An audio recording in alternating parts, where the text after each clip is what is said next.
Hey guys, this is test 68 game 1.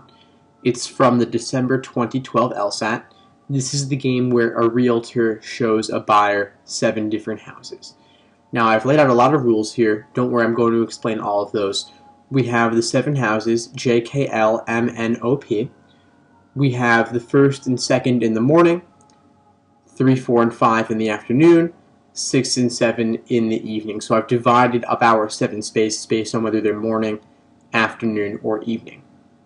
They give us some rules saying that, for example, that J has to be in the evening.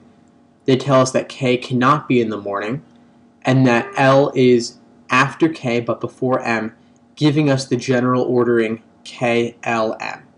Now, since we know that J has to be in the evening, we know that neither K nor L could ever be in the evening as well, because then how could we fit M after them as well as having J in the evening also? So for this reason, we know that K and L cannot be in the evening. They also cannot be in the morning because K can never be in the morning. So if K can never be in the morning, L could never be in the morning either, leading us to infer that we must have K and L both occurring in the afternoon. So if you look at our 7 different variables here, we know that K, L, M, and J, none of those guys could ever be in the evening. So J, K, L, M could never be in the morning. So none of J, K, L, M could ever be in the morning, leaving only N, O, and P to be in the morning.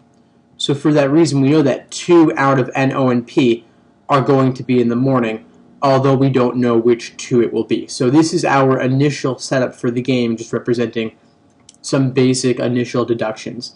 Now let's move on to the questions. So starting with question 1, a typical orientation question, we just want to take one rule at a time and apply that rule to all 5 choices looking for violations. For example, the knowledge that we will always have J in the evening, and use that to eliminate choices where J does not appear in the evening. So running through the choices, we see that choice E lacks J ever occurring in the evening, meaning that J is never in the last 2 slots. So for that reason, E is gone.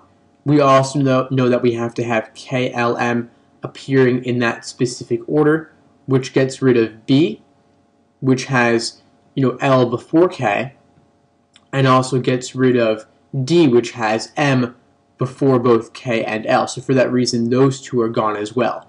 We also know that K can never be in the morning, so using that, we get rid of A, leaving C by elimination for number 1. Next, question number 2.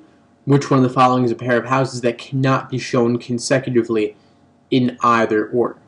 So you want to look for variables that could never appear next to each other going either way. Of course, K and M could never be next to each other due to that general order in KLM, but M and K is not a choice, so we'll have to think of something else.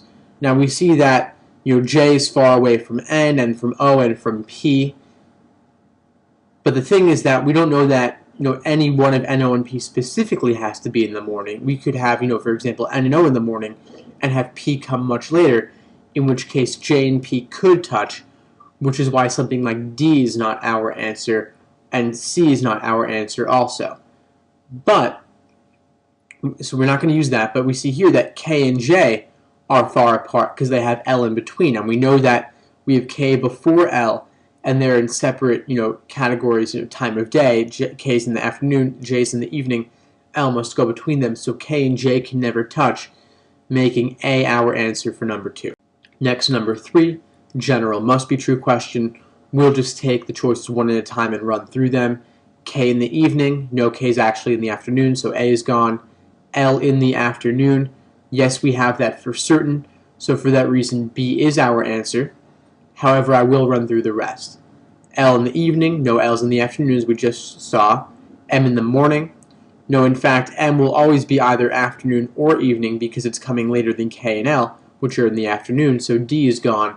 And then M in the afternoon, no, M could be in the evening. We don't know which category it's going to be, and we just know it can't be in the morning because it has to come after K. So E is gone, leaving B.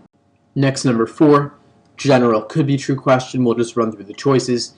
K after J, meaning J before K.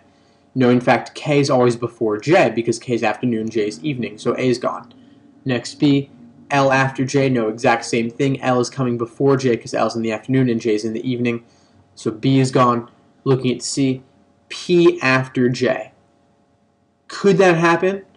Yeah, P and J don't really have any kind of firm relationship. You could have P in the morning and J coming later, or you could have J on 6 and P on 7 potentially. Nothing says that couldn't happen. You would just have N and O in the morning in that case. So for that reason, C is our answer. I will look at D and E though.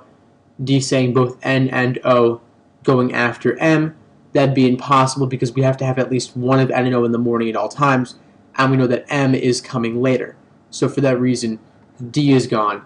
Then looking at E, N and P both after K. No, again, same thing. We've got to have at least one of N and P always going in the morning, and then we have K in the afternoon. So for that reason, we can never have both N and P coming later.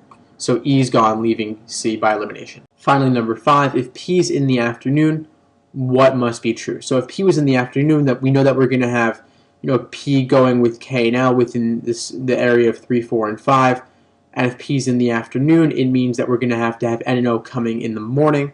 We don't know the exact order, but we know that both of them will be in the morning. And that's all we can infer up front here, except for the fact that M will have to go into the evening at some point because there's no room for it in the afternoon. So we have N and O in 1 and 2, KLP 3, 4, 5, JM in 6, 7.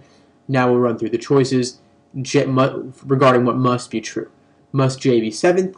No, J could be 6th, then M could be 7th, so A is gone. Looking at B, K on 3. Could happen, but doesn't have to. P could be on 3 instead, so B is gone. N going on 1. N could be on 1, but so could O, and then we'd have N on 2, so C is gone. Looking at D, M in the afternoon. No, M's actually in the evening. P being in the afternoon has displaced M, forcing it later to the evening. So D's gone, leaving E by elimination. And if we look at E, O in the morning, yes, that must be the case. We don't know whether O is 1 or 2, but it's definitely in the morning.